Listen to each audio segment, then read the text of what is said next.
You open an app you have never used before. And yet, within seconds, your thumb finds the search bar. You tap the cart in the corner. You breeze through checkout. You already knew how, but how could you possibly know? That fluent first run was not luck. It was a quiet law working in the background. It is called Jakob's law, and once you understand it, you will never design an interface the same way again. The law comes from Jakob Nielsen, a founder of usability research. It says something almost too simple. Users spend most of their time on other apps, not on yours, on everyone else's. And because they live inside all those other apps, they carry the habits with them. So they quietly expect your product to work like every other product they already know. Every app you have ever used has been teaching you a hidden set of rules. The logo in the corner takes you home. A magnifying glass means search. The cart sits at the top right. A gear opens settings. You learned these once, and now they are automatic. Line up a dozen different apps side by side. Shopping, banking, music, travel. On the surface, they look nothing alike. But trace the skeleton underneath, and it is almost identical. The same pieces in the same places, that shared skeleton is a gift. When your layout matches it, people are not learning your app from scratch. They are reusing everything they already learned elsewhere. Recognition becomes instant. This is why convention matters. When patterns sit where people expect them, the mind is free to think about the goal instead of hunting for a button. Now break that pattern.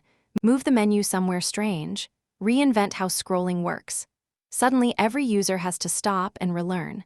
What felt effortless now feels like friction, and friction is where people quietly give up. You have felt this yourself. A favorite app ships a bold redesign, and overnight everything moves. The buttons you knew by heart are gone. Even when the new version is better, it feels worse at first because your muscle memory just stopped working. Think about buying something online. The cart lives at the top right. You press Add to Cart.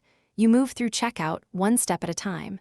Nobody teaches you this dance for each new store or watch a video anywhere. A triangle means play.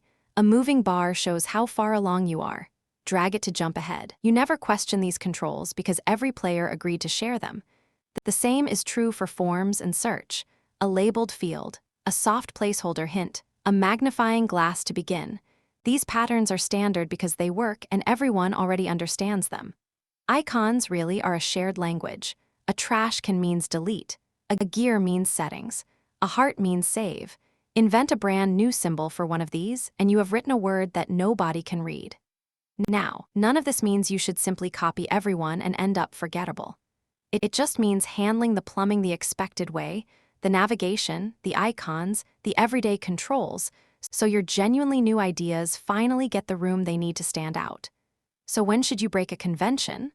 Only when your new way is so much better it is worth the cost of everyone relearning it. Innovate where it truly matters. Everywhere else, be familiar on purpose. And if you must make a big change, do not drop it on people overnight. Ease them across. Let them keep the old version. Show them what moved. Respect the map already in their head. That map was not drawn by you. It was drawn by thousands of other products over many years. So design for the model your users already have, not the one you wish they had. So here is the strange secret of great design. Very often, the smartest thing you can be is unremarkable, right where people expect you so your few remarkable parts can truly shine. Familiarity is not laziness. Familiarity is a feature. When your app works like the apps people already know, using it feels less like learning and more like coming home. Remember that app you glided through at the start, the one you had never opened? That was Jakob's law, working invisibly the whole time. Next time, we look at Fitz's law, the science of button size and placement, and why some targets are simply easier to hit. If this made design click for you, subscribe and follow along. Design is not how it looks. It is how it works. See you next class.